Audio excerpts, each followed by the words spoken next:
Shane Getson here, the MLA for Laxton and Parkland. Some of you folks have been asking, what are we doing with the infrastructure? Well, we've got a $2 billion build going right now. Now, where the focus is, there's going to be capital projects, rest assured, but our primary focus on this is going to be about maintenance. So right now, I'm literally driving on Highway 43. We're practicing social distancing. The gentleman from my office is doing this video here for me while we're driving. And I want to talk to you about how asphalt works. So my background, I was a civil engineering technologist. Prior to that, I was a farm kid that used to go into the city and during the summers, and I worked for a patch paving company.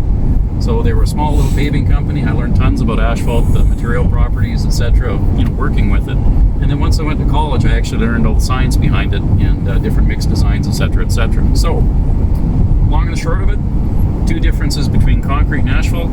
Concrete sets up, it's rigid, it's solid, it's got reinforcement in it, sets up like a rock. And what happens there is it's a slab. So all the point pressure and loading is equalized over it. Your bearing is different. Asphalt, on the other hand, most of our highways, it's a flexural material. Now, the interesting thing with asphalt is that it has asphalts. So literally that nice heavy bitumen that we have, it's in that material that binds the aggregates together. Now, the interesting thing with that is that it's vaporizing. It literally is off-gassing through its whole life. Right now, our average lifespan on that, or the average life, how old it is of the asphalt on the highway, is about 15 years. So you've got something that's sitting there that's getting more and more brittle over 15 years. And on this highway, there's tons of traffic. It's a double-lane highway. It's a major corridor getting us up north, tying in the central region. The maintenance on this, they've let the crack filling go for a number of years.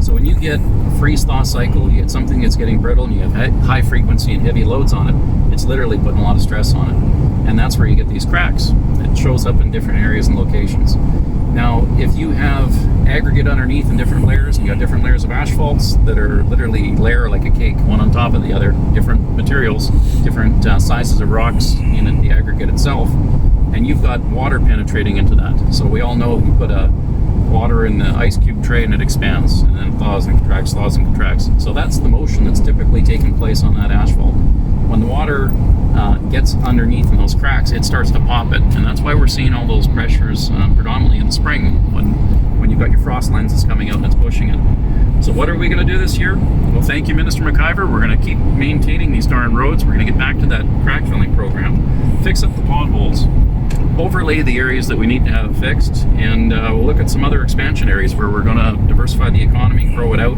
make sure that folks can move commerce and get trade going.